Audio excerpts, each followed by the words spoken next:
যতই পরিস্থিতি খারাপ হোক না কেন, এই তিনটি জায়গায় স্ত্রীকে কখনো একা ছাড়বেন না, না হলে ঘটতে পারে অনেক বড় বিপদ। অনেক আগেকার কথা, এক ব্যবসায়ী এবং তার স্ত্রী ব্যবসার কোনো কাজে নিজেদের রাজ্য থেকে অন্য রাজ্যে যাচ্ছিলেন। যখন তারা অন্য রাজ্যের সীমানায় পৌঁছালেন, পথে তাদের কিছু ডাকাতদের মুখোমুখি হলো।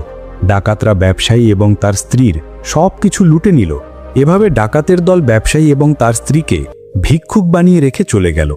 ডাকাতরা তো চলে গেল, কিন্তু ব্যবসায়ী ও তার স্ত্রী একেবারে নিঃস্ব হয়ে দুশ্চিন্তায় পড়ে গেলেন।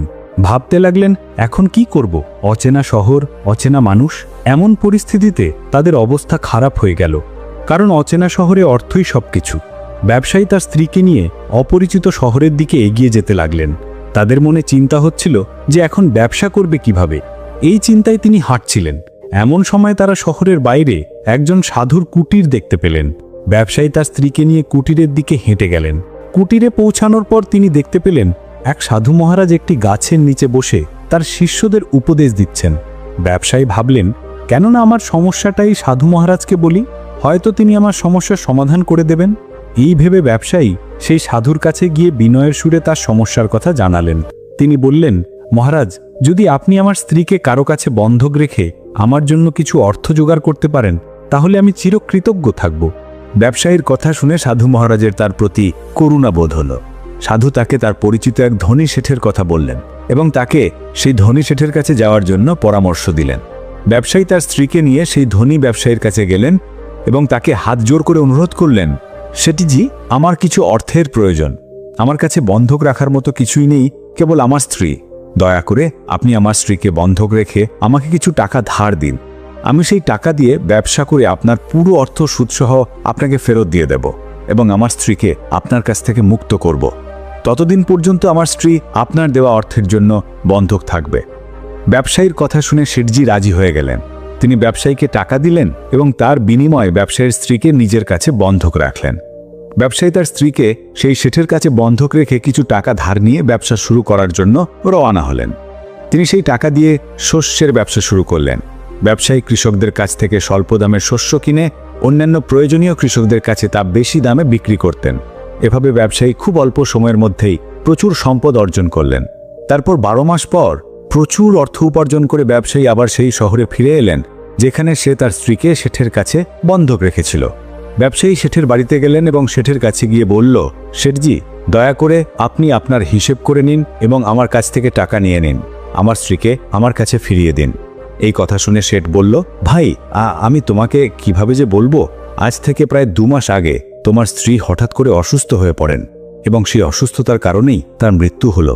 আমি তোমার স্ত্রীকে অনেক চিকিৎসা করিয়েছি, সেরা বৈদ্যদের দেখিয়েছি, কিন্তু তবুও তোমার স্ত্রীকে বাঁচাতে পারিনি। শেঠের কাছ থেকে এমন কথা শুনে ব্যবসায়ী খুব দুঃখ পেলেন। কিছুক্ষণ শোক করার পর নিজেকে সামলে নিয়ে ধৈর্য ধরে ব্যবসায়ী শেঠকে বললেন, শেঠজি, যা হবার ছিল তা তো হয়েই গিয়েছে। হয়তো এটাই আমার ভাগ্যে লেখা ছিল। তবুও তুমি আমার কাছ থেকে তোমার টাকা নিয়ে নিন, যাতে অন্তত আমার এই সন্তুষ্টি হয় যে আমি আমার ঋণ শোধ করেছি এবং স্ত্রীকে বন্ধক রাখার লজ্জা থেকে নিজেকে মুক্ত করতে পেরেছি। ব্যবসায়ীর এই কথা শুনে শেঠ বলল, না ভাই, এখন তোমার কাছ থেকে আমি ওই টাকা কিভাবে নিতে পারি? তোমার স্ত্রী তো আর নেই, আমি সেই টাকার দাবি আর করতে পারি না। যখন আমি তোমার আমানতই তোমাকে ফিরিয়ে দিতে পারছি না, তখন তোমার কাছ থেকে ঋণ ফেরত নেওয়ার আমার কোনো অধিকার নেই। ব্যবসায়ী বারবার অনুরোধ করলেন শেঠজিকে তার টাকা ফেরত নেওয়ার জন্য, কিন্তু শেঠজি রাজি হলেন না। অবশেষে হতাশ মন নিয়ে ব্যবসায়ী সেখান থেকে চলে এলেন এবং পথে হাঁটতে হাঁটতে তিনি আবার সেই স্থানে পৌঁছে গেলেন যেখানে সে প্রথমবার সেই সাধু মহারাজের সঙ্গে দেখা হয়েছিল। যথারীতিভাবেই সাধু মহারাজ একটি গাছের নিচে বসে তার শিষ্যদের কাছে ধর্ম উপদেশ দিচ্ছিলেন। ব্যবসায়ীও তার মনের শান্তির জন্য সেখানে গিয়ে বসে সাধু মহারাজের উপদেশ শুনতে লাগলেন। সাধু মহারাজ যখন ব্যবসায়ীকে দেখলেন, তখন তিনি তাকে চিনতে পারলেন এবং তার অবস্থা সম্পর্কে জিজ্ঞাসা করলেন। ব্যবসায়ী পুরো ঘটনাটি সাধু মহারাজকে খুলে বললেন। সেই সাধু ছিলেন একজন সিদ্ধ মহাত্মা। ব্যবসায়ীর কথা শুনে সাধু মহাত্মা বললেন, ভাই, তোমার সাথে শেঠ বিশ্বাসঘাতকতা করেছে। তোমার স্ত্রী অবশ্যই বেঁচে আছেন। তোমার স্ত্রীকে হয়তো সে তার বাড়িতে লুকিয়ে রেখেছে অথবা তার পরিচিত কারো সাথে দূরবর্তী স্থানে পাঠিয়ে দিয়েছে। এখন তুমি একটা কাজ করো, তুমি এখানকার রাজার কাছে যাও এবং রাজার দরবারে গিয়ে প্রার্থনা করো যে, মহারাজ, দয়া করে আপনি আমার স্ত্রীকে শেঠের কাছ থেকে ফিরিয়ে দিন, কারণ এই নগরের রাজা একজন অত্যন্ত বুদ্ধিমান এবং ন্যায়ের পক্ষে। মহারাজ অবশ্যই সেই শেঠের ওপর চাপ দিয়ে তোমার স্ত্রীকে ফিরিয়ে দেবেন। তোমার বিচার তার দরবারেই হবে। সাধুর এমন কথা শুনে তখন ব্যবসায়ী সাহস পেলেন এবং তিনি সাধু মহারাজের পরামর্শ মেনে রাজার দরবারে গেলেন। সেখানে গিয়ে রাজার কাছে অনুরোধ করল, মহারাজ, দয়া করে শেঠের কাছ থেকে আমার স্ত্রীকে ফিরিয়ে দিন। ব্যবসায়ীর কথা শুনে রাজা সেই শেঠকে দরবারে ডাকলেন এবং তাকে জিজ্ঞাসা করলেন, শেঠ, এটা কি সত্য যে ব্যবসায়ী কিছু টাকার বিনিময়ে তার স্ত্রীকে আপনার কাছে বন্ধক রেখেছিল? সে বলল, হ্যাঁ মহারাজ, ব্যবসায়ী যা বলেছে তা একেবারেই সত্য। রাজা তারপর জিজ্ঞাসা করলেন, তাহলে আপনি তার স্ত্রীকে ফিরিয়ে দিচ্ছেন না কেন? রাজার কথা শুনে শেঠ বললেন, আমি কিভাবে তাকে ফেরত দেব মহারাজ? আমি তো ব্যবসায়ীকে আগেই বলেছি যে তার স্ত্রী 2 মাস আগে মারা গেছেন। এখন আমি ধর্মরাজের কাছে গিয়ে তার স্ত্রীকে ফিরিয়ে আনতে পারবো না। রাজা জিজ্ঞাসা করলেন, আপনার কাছে কি এমন কোনো প্রমাণ বা সাক্ষী আছে যে এটি নিশ্চিত করতে পারে যে তার স্ত্রী মারা গেছেন? শেঠ বললেন, হে মহারাজ, যিনি তার স্ত্রীকে চিকিৎসা করেছিলেন তিনি অবশ্যই এই বিষয়টি নিশ্চিত করতে পারবেন। এছাড়াও সেই 4 জন ব্যক্তি যারা তার স্ত্রীর মৃতদেহ শ্মশানে নিয়ে গিয়ে দাহ করে এসেছেন তারাও সাক্ষী দিতে পারবেন। সেটা এতটাই আত্মবিশ্বাসের সাথে কথা বললেন যে রাজাও তার কথা বিশ্বাস করে নিলেন। এরপর রাজা ব্যবসায়ীকে বললেন, ভাই, তোমার স্ত্রী বেঁচে থাকলে আমরা অবশ্যই তাকে তোমার হাতে ফিরিয়ে দিতাম, কিন্তু এখন আমি অসহায়। এইভাবে রাজা ব্যবসায়ীকে বুঝিয়ে বিদায় দিলেন। ব্যবসায়ী মন খারাপ করে আবার সেই সাধু মহারাজের কাছে গেলেন এবং রাজার দরবারে যা কিছু ঘটেছিল সব কিছু খুলে তাকে বললেন। সব কিছু শুনে সাধু মহাত্মা বললেন, আমি ভাবতে পারিনি যে রাজা এতটাই বুদ্ধিহীন হতে পারেন। আমি দুঃখিত যে রাজা তোমার সঙ্গে ন্যায় বিচার করতে ব্যর্থ হয়েছেন। তিনি শুধু শেঠের কথা বিশ্বাস করেছেন এবং তোমাকে বুঝিয়ে ফেরত পাঠিয়ে দিয়েছেন। এখন তুমি আমার কথা শোনো আর আবার রাজার কাছে যাও এবং তাকে গিয়ে বলো যে আমাকে মাত্র 3 ঘন্টার জন্য তার সিংহাসনে বসার অধিকার দিন। তারপর আমি রাজাকে দেখিয়ে দেব যে ন্যায় বিচার কিভাবে করা হয় এবং ন্যায়ের প্রকৃত অর্থ কী। সাধু মহারাজের পরামর্শ শুনে ব্যবসায়ী আবার রাজার দরবারে গেলেন এবং সঠিকভাবে কথাগুলি রাজাকে জানালেন। রাজা ব্যবসায়ীর কাছ থেকে এই কথা শুনে বললেন, 3 ঘন্টার জন্য আমার সিংহাসন ছেড়ে দিতে আমার কোনো আপত্তি নেই। যদি তা করলে তুমি ন্যায় বিচার পাও তাহলে আমি 3 ঘন্টার জন্য আমার সিংহাসন ছেড়ে দেব। তুমি সেই সাধুকে রাজ দরবারে নিয়ে এসো। ব্যবসায়ী রাজার কাছ থেকে এই কথা শুনে সাধুর কাছে গিয়ে তাকে রাজ দরবারে নিয়ে এলেন। সাধু মহারাজ রাজ দরবারে পৌঁছালে রাজার সিংহাসন সেই সাধুকে অর্পণ করলেন। তারপর সিংহাসনে বসার সাথে সাথেই তিনি শেঠকে দরবারে উপস্থিত করার নির্দেশ দিলেন। দরবারে উপস্থিত হলে সাধু মহারাজ বললেন, শেঠজি, আপনি বলেছিলেন যে এই ব্যবসায়ী স্ত্রী 2 মাস আগে আপনার সাথে থাকাকালীন মারা গেছেন, আর আপনি এও বলেছেন যে তার স্ত্রীর মৃত্যুর সাক্ষীও আছে। আমি কি এখন সেই সাক্ষীদের সাথে দেখা করতে পারি? তারপর রাজা হিসেবে দায়িত্ব পালনরত সাধু মহারাজের আদেশে শেঠের সাক্ষীদের দরবারে হাজির করা হলো। প্রথমেই চিকিৎসককে আনা হলো, যিনি ব্যবসায়ী স্ত্রীর চিকিৎসা করেছিলেন। সাধু মহারাজ চিকিৎসকের দিকে তাকিয়ে জিজ্ঞেস করলেন, কেন ভাই, আপনি কি এই ব্যবসায়ী স্ত্রীর চিকিৎসা করেছিলেন? চিকিৎসক মাথা নিচু করে উত্তর দিলেন, হ্যাঁ মহারাজ, আমি ব্যবসায়ী স্ত্রীর চিকিৎসা করেছিলাম। চিকিৎসকের কথা শুনে সাধু মহারাজ তার দিকে গভীর দৃষ্টিতে তাকিয়ে জিজ্ঞাসা করলেন, আচ্ছা চিকিৎসক, বলুন, আপনি কি শেঠের বাড়িতে ব্যবসায়ী স্ত্রীর চিকিৎসা করতে গিয়েছিলেন, নাকি ব্যবসায়ীর স্ত্রী আপনার কাছে চিকিৎসা করার জন্য এসেছিলেন? রাজা হিসেবে বসে থাকা সাধু মহারাজের কথা শুনে চিকিৎসক উত্তর দিলেন, মহারাজ, শেঠজি নিজে আমার কাছে আমার বাড়িতে এসে ওষুধ নিয়ে যেতেন। সাধু মহারাজ বললেন, তার মানে তুমি নিশ্চিতভাবে বলতে পারো না যে শেঠ ব্যবসায়ী স্ত্রীর জন্য ওষুধ নিয়ে যেতেন নাকি অন্য কারোর জন্য? মহারাজের কথা শুনে চিকিৎসক মৃদু স্বরে বললেন, হ্যাঁ মহারাজ, আমি নিশ্চিতভাবে বলতে পারি না যে শেঠ কার জন্য ওষুধ নিয়ে যেতেন, কিন্তু শেঠজি আমার কাছ থেকে ওষুধ নিয়ে যেতেন। চিকিৎসকের কথা শুনে সাধু মহারাজ বললেন, এর মানে হলো তুমি রোগীকে না দেখে না পরীক্ষা করেই ওষুধ দিয়েছিলে। এটা খুবই গুরুত্বপূর্ণ বিষয়। ওষুধের পরিবর্তে তুমি কাউকে বিষও দিতে পারো এবং এটাও হতে পারে তোমার দেওয়া বিষের কারণেই ব্যবসায়ীর স্ত্রীর মৃত্যু হয়েছে। সাধুর কথা শুনে চিকিৎসকের মুখ ফ্যাকাশে হয়ে গেল এবং সে ভীত হয়ে বললেন, না হুজুর, এটা কখনো হতে পারে না। আমি তো কখনো আমার রোগীকে ওষুধের পরিবর্তে বিষ দিতে পারি না, আর এর ফলে তো আমার মান সম্মান ধুলোয় মিশে যাবে।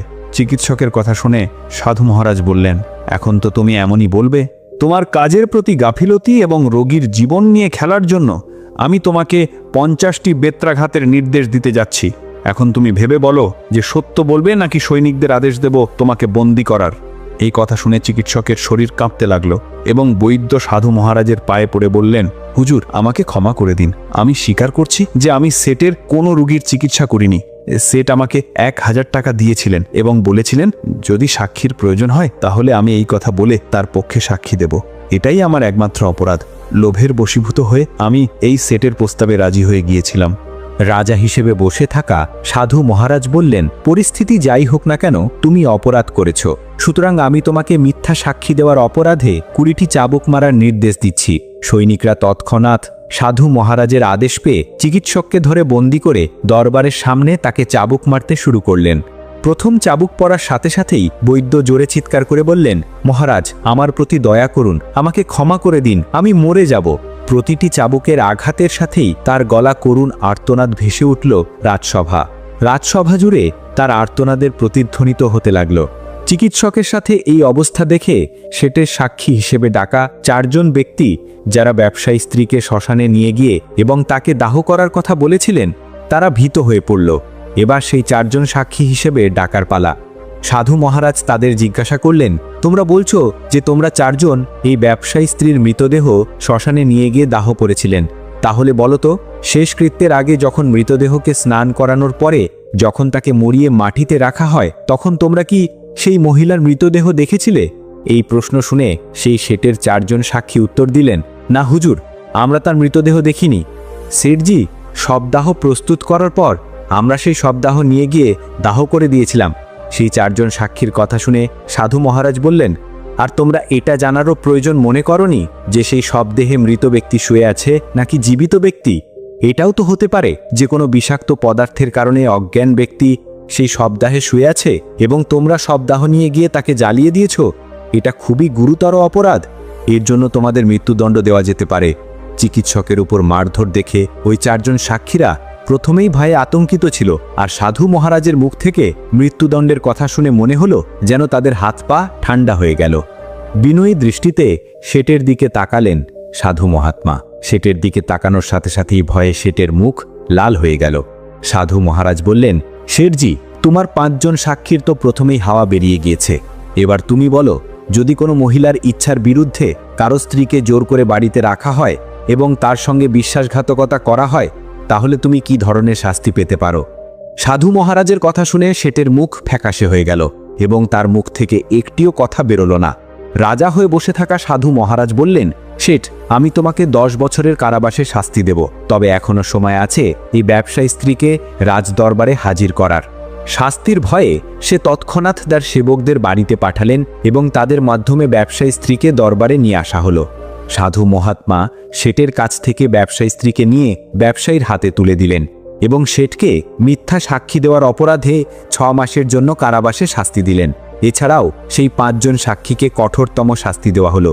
এটা দেখে রাজা অবাক হয়ে গেল এবং সাধু মহারাজের সামনে হাত জোড় করে বললেন, মহাত্মা, আপনি ধন্য, আপনি আমাকে ন্যায় বিচার কিভাবে করতে হয় তা শিখিয়ে দিলেন।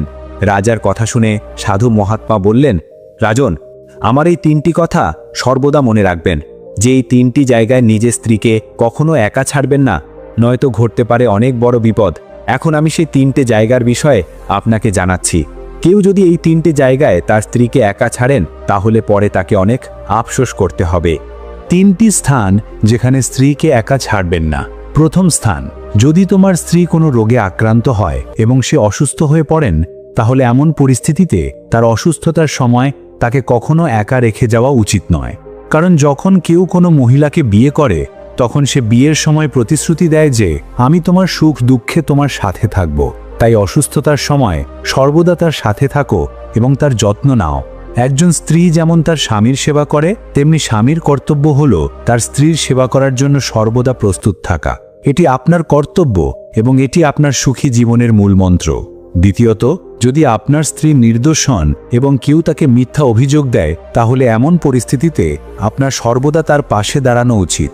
কারণ একটি মেয়ে তার বাবা মায়ের বাড়ি ছেড়ে চলে আসে এই আশায় যে তার স্বামী তার অনুভূতি বুঝতে পারবে এবং প্রতিটি পরিস্থিতিতে তাকে সমর্থন করবে। অতএব যদি লোকেরা তাকে মিথ্যা অভিযোগ করেন, তাহলে আপনার স্ত্রীর পাশে দাঁড়ানো উচিত। এমন সময় আপনার কখনো তাকে একা ছেড়ে দেওয়া উচিত নয়। যদি এমন পরিস্থিতি দেখা দেয়, তাহলে আপনার স্ত্রীকে বলা উচিত, চিন্তা করো না, আমি তোমার পাশে আছি। তৃতীয় স্থান হলো কখনো ভুল করেও আপনার স্ত্রীকে অন্য পুরুষের সাথে ছেড়ে দেওয়া উচিত নয়।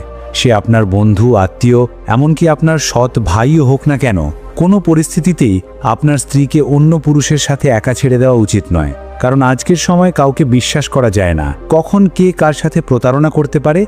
অতএব কখনো এমনকি ভুল করেও আপনার স্ত্রীকে অন্য কারোর সাথে একা ছাড়বেন না। বন্ধুরা, আশা করি আমাদের গল্পটি আপনাদের ভালো লেগেছে। যদি গল্পটি ভালো লেগে থাকে তাহলে দয়া করে ভিডিওটি লাইক করুন এবং আমাদের চ্যানেলটি সাবস্ক্রাইব করুন। আর কমেন্ট বক্সে পুরো শ্রদ্ধার সাথে লিখুন হরে কৃষ্ণ। গল্পটি শেষ পর্যন্ত দেখার জন্য আপনাদের অসংখ্য ধন্যবাদ।